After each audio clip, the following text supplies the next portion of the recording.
The gold-leaf ceiling of the Grand Imperial Hotel cast a sickly yellow glow over the mahogany table. This was neutral ground, Seekjin's sanctuary, where the blood-soaked laws of the street paused for a single evening. Park Jimin sat with his back straight, fingers drumming a rhythmic, frantic beat against the polished wood. He wore a silk cream blazer that clung to his narrow shoulders, his blonde hair swept back to reveal a forehead creased in concentration. Across from him, Jungkook looked like a storm trapped in a tailored black suit. The younger man's presence filled the room, his broad shoulders blocking out the light, his gaze a heavy, oppressive weight. "You're staring, John," Jimin said, his voice a smooth, dangerous purr.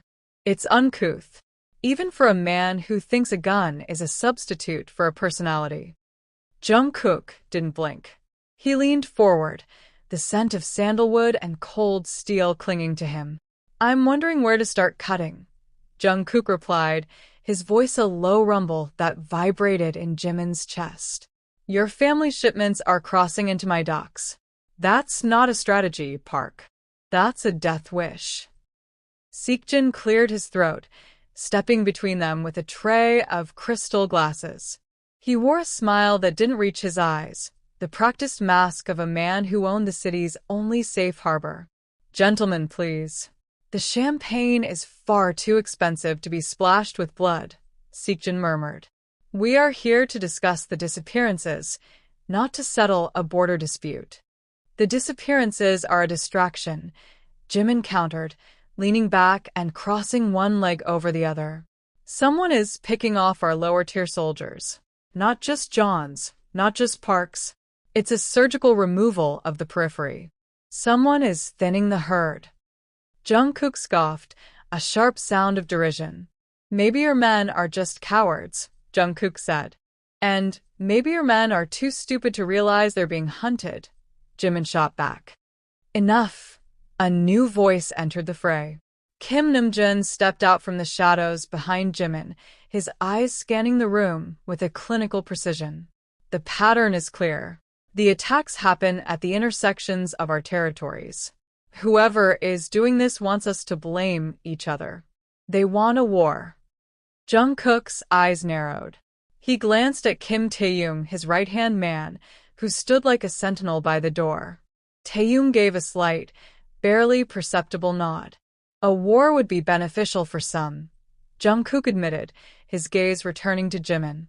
"But I don't like being played." "Who is the Raven?" Jimin stiffened. The name was a ghost, a whisper in the underground that most dismissed as a myth. "A shadow organization," Jimin whispered. "They don't want territory. They want the infrastructure. If the Parks and Johns tear each other apart, the city falls into a vacuum. The Raven simply steps in to fill it. So we're being manipulated," Jungkook said, his voice dripping with disdain. "By a bird." "A bird with a very sharp beak," Jimin added. The tension was shattered by the sudden, violent crash of the hotel's floor-to-ceiling windows. Glass rained down like diamonds, shimmering in the dim light. Black-clad figures descended from the ceiling on rappelling lines, their faces obscured by matte black masks. The neutral ground was gone. "Ambush!" Taeyong roared, drawing his weapon in one fluid motion. Jungkook reacted instantly, his hand blurring as he pulled a Glock from his holster, firing 3 precise shots that dropped the first 2 attackers. Jimin didn't reach for a gun. He slid a pair of silver daggers from the hidden sheaths in his sleeves, the metal singing as it cut through the air. He moved like a dancer, a blur of cream silk and flashing steel, sliding under the guard of a mercenary and carving a deep, jagged line across the man's throat. The room descended into chaos.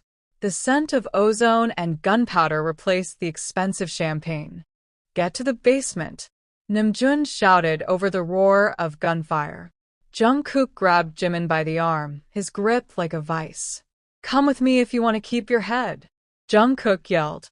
"Let go of me, you brute," Jimin snarled, though he didn't pull away.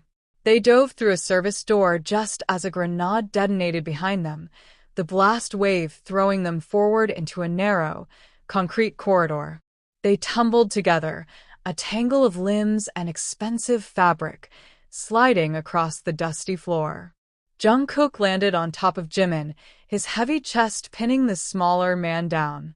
For a heartbeat, the noise of the battle faded. Jimin could feel the heat radiating from Jungkook's body, the erratic thrum of a heart racing in sync with his own. Jungkook's dark eyes searched Jimin's, a flicker of something, not hatred, but an intense, hungry curiosity, crossing his features. "You fight well for a pampered prince," Jungkook breathed. "And you're surprisingly heavy for a mindless thug," Jimin retorted, though his breath hitched. The sounds of boots echoing in the hallway snapped them back to reality. "They're coming," Jungkook said, rolling off him and pulling Jimin to his feet. "The hotel is compromised. We can't go back to our mansions. They'll be waiting. We need a hole to crawl into." "I know a place," Jimin said, glancing at the exit. "But we have to move now." They fled through the service tunnels, emerging into the rain-slicked alleys of the city. The neon lights of the district blurred into streaks of pink and blue against the gray asphalt. They ended up at an abandoned textile warehouse by the docks, a skeletal structure of rusted iron and rotting wood. Inside, the air was thick with the smell of mildew and old oil. Jungkook slammed the heavy iron door shut and bolted it, the sound echoing through the cavernous space. He leaned against the door, chest heaving, his suit jacket torn and stained with blood. "We're trapped," Jimin said, sliding his daggers back into their sleeves. He leaned against a concrete pillar, his composure finally cracking. He was shivering, the adrenaline receding to leave a cold, hollow void. Jungkook watched him, his expression softening. He stepped closer, the heavy thud of his boots slow and deliberate. "You're shaking," Jungkook noted. "It's the rain," Jimin lied, his voice trembling. Jungkook reached out, his large hand cupping Jimin's jaw. His skin was hot, his thumb brushing against Jimin's cheekbone with a tenderness that felt like a betrayal of everything they had been taught to feel for each other. "Stop lying," Jungkook whispered. "You're terrified. And you're bleeding." Jimin looked down. A shallow graze from a bullet had sliced through his blazer, staining the cream silk a deep, vivid crimson. He hadn't even felt it. "It's nothing," Jimin murmured, though he didn't pull away from the touch. "It's not nothing," Jungkook replied. He guided Jimin toward a stack of old crates, pushing him down gently. "Stay here. I'll find a first aid kit." Jungkook scavenged through a nearby locker, finding a dusty medical box. He returned and knelt between Jimin's legs, the proximity electric. As Jungkook worked, cleaning the wound with antiseptic, Jimin watched him. He saw the way Jungkook's brow furrowed in concentration, the way his strong fingers handled the gauze with unexpected precision. "Why are you helping me?" Jimin asked, his voice barely a whisper. "If the Raven kills me, your path to the city becomes easier." Jungkook paused, looking up. His eyes were dark, swirling with an emotion Jimin couldn't name. "I don't want a city won by default," Jungkook said. "And I don't want to imagine this city without you in it, Park. Even if you are an arrogant pain in the ass." Jimin let out a soft, genuine laugh, a sound that seemed to startle both of them. "And you're a blunt instrument of a man," Jimin countered. "Maybe," Jungkook murmured, "but I'm a blunt instrument that knows exactly what it wants." The air between them thickened, the tension shifting from the threat of death to the threat of desire. Jungkook's hand lingered on Jimin's waist, his fingers digging slightly into the soft fabric of the shirt.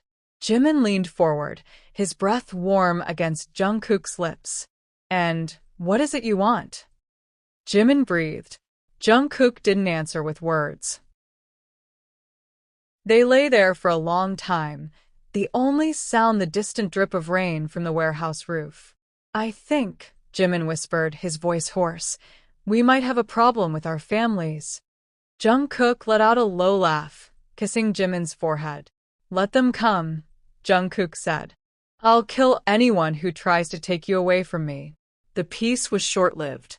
2 days later, after a series of encrypted messages and a clandestine meeting with the information broker Hosiak, the truth came to light. Hosiak met them in a dimly lit jazz club, the saxophone music masking their conversation. He was a thin man with a sharp nose and eyes that seemed to see through walls. The Raven isn't just an organization, Hosiak whispered, sliding a folder across the table. It's a coup. The leader is someone within your own circles. Someone who knows both your family's secrets. Jimin opened the folder. His blood turned to ice. The documents pointed to a coalition of disgraced former lieutenants from both the Park and John families, led by a man they had all trusted, a former advisor to both clans who had vanished years ago. He's using the chaos to bankrupt your fathers, Hosiak explained. He's selling your assets on the black market while you two are playing house in warehouses. Where is he? Jungkook asked, his voice like a blade. The Black Raven headquarters, Hosiak replied. An underground bunker beneath the old shipyard. He's planning a final strike tonight. A simultaneous hit on both the Park and John mansions. Jimin and Jungkook looked at each other. The rivalry was dead, replaced by a fierce, protective bond. Namjoon and Taeyong are already coordinating the defense of the houses, Jimin said. We have to stop the head of the snake.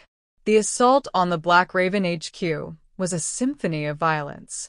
Jimin and Jungkook moved in perfect synchronization, a deadly blend of strategy and strength. Jimin led the way, his daggers carving a path through the guards, his movements precise and lethal. Jungkook followed, his rifle barking, each shot finding a mark with terrifying accuracy. They fought through the corridors of the bunker, the walls painted in blood and gray concrete.